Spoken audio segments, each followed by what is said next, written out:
Howdy everybody, and welcome to a collaborative tutorial series with Heartbeast. We are going to be working on porting his mobile RPG tutorial for Go.3 to GameMaker, specifically GameMaker 2.0. Though everything in this tutorial should be doable in GameMaker 1.4 with some slight modifications depending on what type of functions you end up using. So let's get cracking. If you do not know, linked in this tutorial is the mobile RPG tutorial resources, and of course the 1-bit Go.0 course by Heartbeast. His Kickstarter has 7 days left to go at the time of this recording, and hopefully over the course of the next week I will be able to port each one of these and show you how to do them over the next 7 days, so we can kind of keep promoting this Kickstarter and get more people working on programming.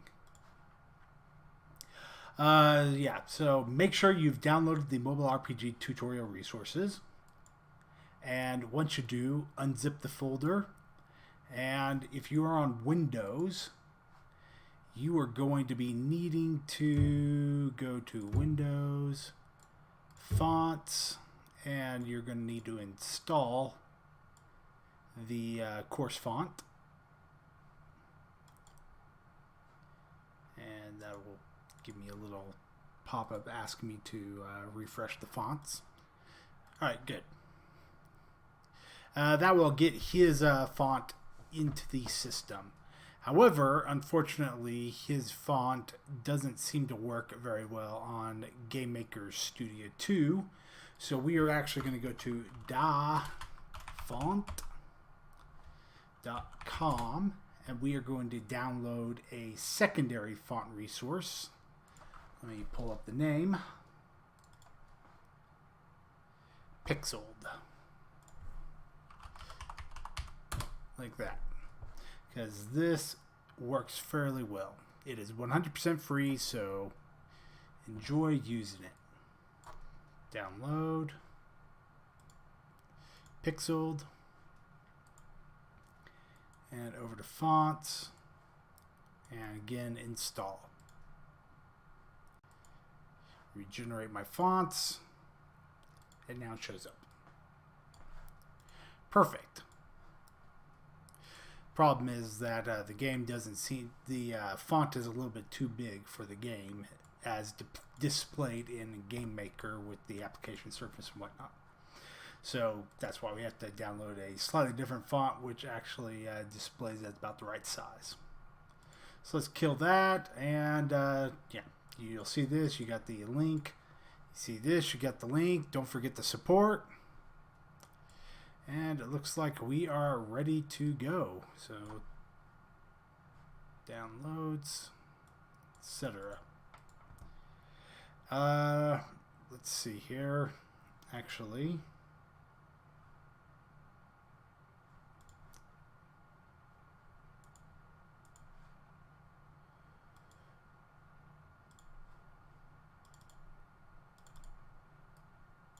we're going to take all these resources and bring them into GameMaker.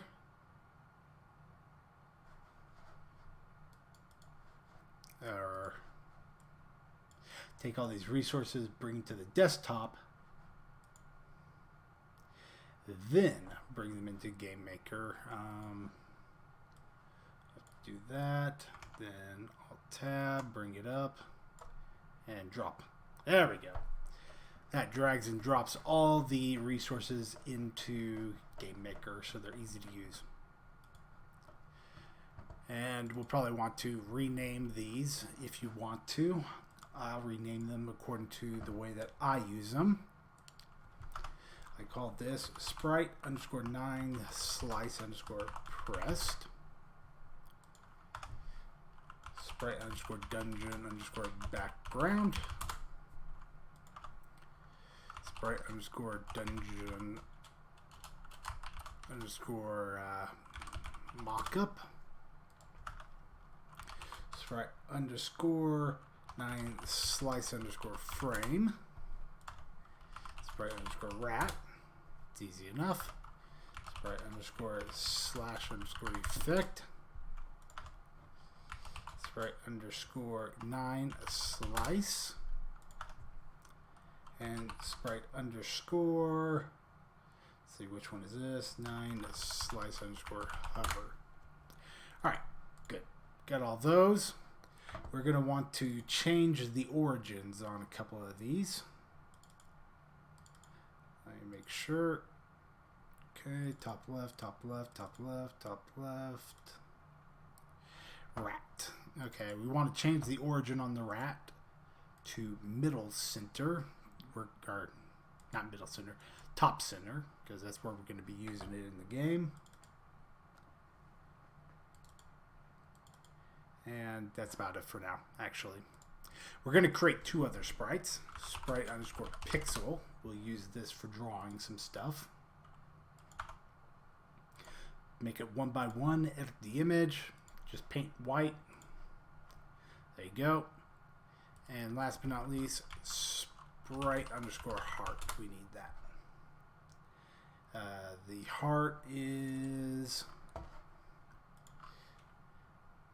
7 by 7. And edit that image. Dot dot dot dot dot dot dot dot dot dot dot.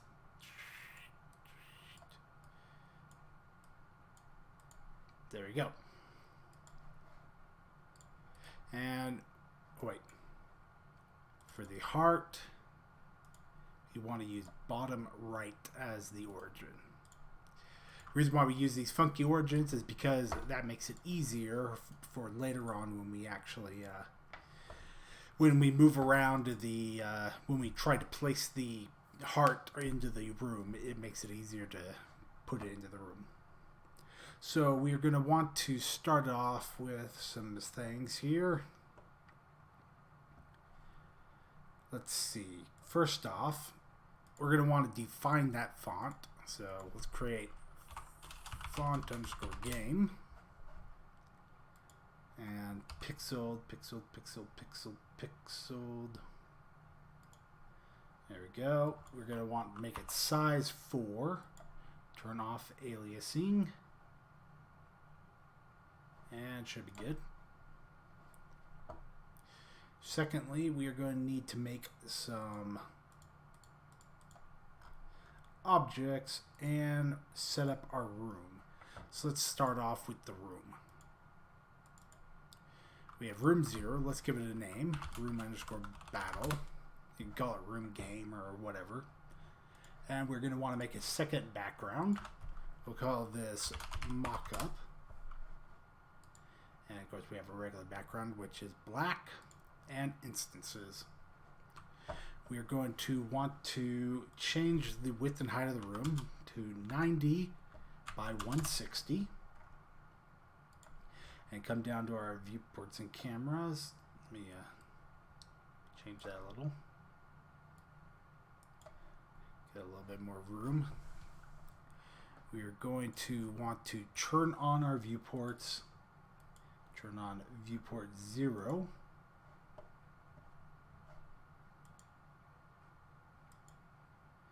Actually, oh, that'd be why, because you're white. Set it for sprite dungeon mockup. And we're going to want to change this to 90 by 160. And this to 360 by 640. This will make the size of our camera 90 by 160, so it'll cover the entire room. Then it will scale up what we are seeing to 360 by 640. Very easy. All right, so we got the mock-up here. We're going to want to put a few things into the room now.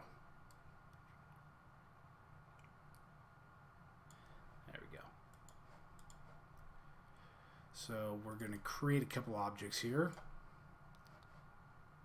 And actually, first thing first, we're going to add a little bit of organization. So let's just call this real quick obj underscore rat. We're going to add some groups. Going to be enemies, parents, add group, buttons. We're going to need that. Add group, miscellaneous, and add group, text boxes. And we'll get around to most of these later. So let's give you a sprite here, sprite rat. And let's go down to our parents. We're going to create a couple objects here. Parent underscore enemy. And parent underscore button. And come down to our buttons, and we're going to make object underscore attack underscore button. Let's give you a sprite. Let's move around these real quick here just to make it easier. Frame, sprite 9 slice, sprite 9 slice hover, sprite 9 slice pressed, sprite frame. And that's really all. I just wanted to move them around to make it easier to find. There we go. Sprite 9 slice. That'll help us see where we're putting it into the room. And parent button doesn't need anything, but our attack button is going to need a parent button. And our object rat is going to need a parent enemy. Alright, let's close all those real quick. Come back to them in a second. Come back to our room. Select the instance layer. Drag in a attack button object. We're going to change the grid size here to 1 by 1 because we don't really care too much. Using the mock-up, we can align our button to where it's supposed to be, right there. And we also want to put in a rat object so we have something to attack. There we go. And it's in the right place too now.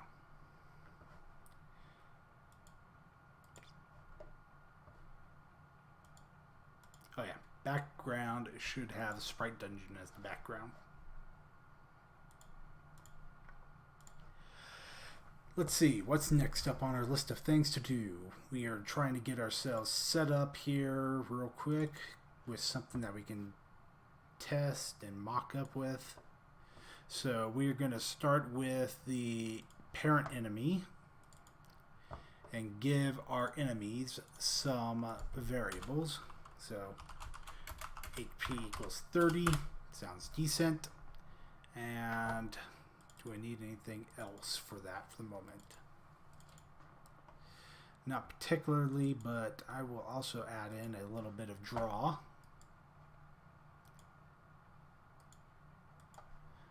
To use that HP. We're going to want to make sure we draw ourselves. And we're going to want to draw underscore set underscore font to font underscore game. And later on, we'll use macro script where we can just set the font to that immediately, and then we should never have to change it again, hopefully. Draw underscore set underscore H align, FA underscore center, draw underscore set underscore V align, FA underscore middle, draw underscore set underscore color, C underscore light gray. Var underscore text is equal to string underscore HP and draw underscore text X start plus 2 Y start minus 4 underscore text. This will cause our text to draw.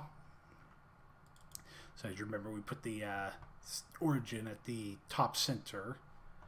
So it'll cause our text to draw 2 to the left, 2 to the right, and 4 above our enemy object sprite. And we'll probably end up changing that eventually later on if we get more enemies, but for now that works. And we are going to want to draw the heart to the left of the HP. Set up font and draw HP. Draw underscore set underscore color, C underscore white, so we don't end up drawing our, well, I don't think it really affects it at this case, but if you have a white object and you have to draw color set to something else, you'll end up drawing it that color. So var underscore width is equal to string underscore width underscore text. That's why I made our text into a variable so that we could get the string width times 0.5. This will get us the string width. So if our HP is 16 pixels wide to draw, then that would give us 8, which is the midway point. Then we draw underscore sprite underscore heart 0 at x start minus width underscore width and y start minus 3. And again, that positions our heart just at the same level as our text, and at the it will always position itself to the left of the text because we are getting the text width and then we are putting it over to the side of it. So that's our enemy object there. Let's go and give ourselves a bit of action. So let's come back down to our parent button. Let me open it up over here. Actually, I've been forgetting, but I need to zoom you in. There you go.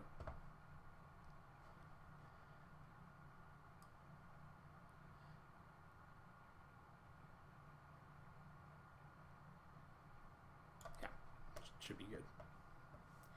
All right, so parent button. And let's add a little bit of code to our parent button. In create, we'll see. We don't need to give it anything specific yet. However, what we do want to do is give it a width underscore is equal to 32. Height underscore is equal to 13. Because we are going to use this width and height to determine if you are clicking the button. So let's go over to the step event and do some fancy math. Var underscore x is equal to device underscore mouse underscore x 0 minus x. So what are we doing here? We are getting the device mouse 0 underscore x. Instead of using mouse x like you would normally see, we use device underscore mouse underscore x because this is supposed to be a mobile RPG. So we need to be able to detect if a finger tap has happened, which would be the equivalent of a mouse. So on mobile, you use the device rather than just mouse x. And var underscore x check is equal to underscore x less than width underscore, oops, and underscore x is greater than or equal to 0. So we have set here, let's say our button's position in the room is currently x9. So if the mouse taps at, say, 32, 32 minus 9 would give us 23. So 23, and we go into our x check. So 23 is less than width. Is that true?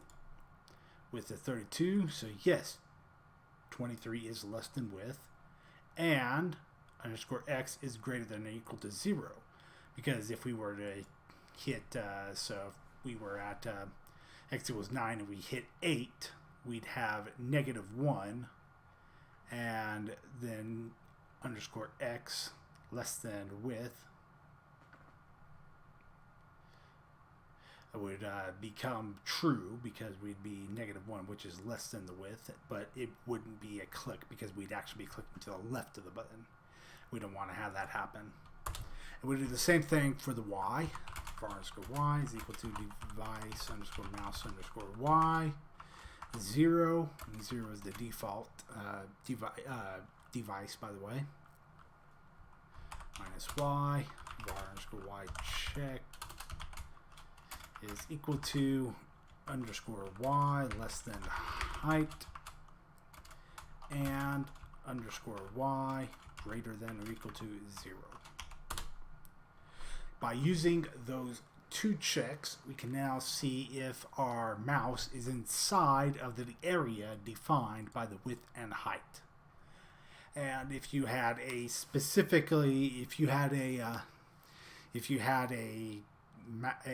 button that was a specific size, if the button was actually 32 and 13, you could just get the sprite width and sprite height or whatever else you wanted to use for your width and height. But in this case, we're going to be using 9 slices, which can be any size. So we are using this system here of defining the size that we want our button to eventually be. So now that we have checked, we have var underscore mouse underscore hover equal to underscore x check and underscore y check. So if our mouse is true in both these cases, then that means that our mouse is inside of our button area. And what we can do next is, let's see. Oh. For now, we're just going to do if underscore mouse underscore hover and we're going to make another variable here, underscore button held. If device underscore mouse underscore check underscore button. Oh wait, actually that wouldn't be it. We're going to use release. We'll use held later on. So we want to know if the mouse has been released while it is in the hover area. Then if it has, a click event has happened. So event underscore user 0. We are going to give our buttons a user event 0, which will be their active state for doing whatever the button does. And yeah. Next up, we're just going to do some drawing. Actually, no, we don't need to do the drawing yet because we are just going to be going directly into the game, and we'll do that next episode. So just does the event user 0. So let's come down to our attack button and give it a user event 0.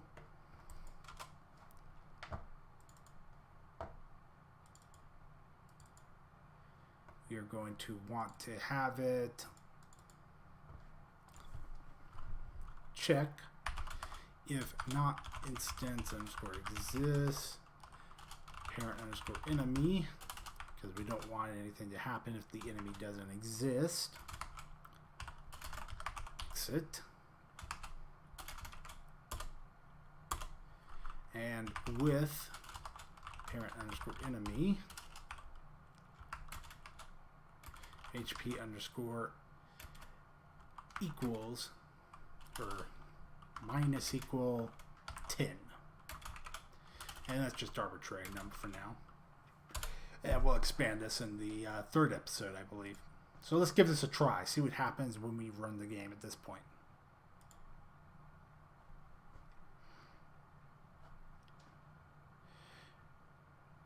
underscore HP. Oh, parent enemy.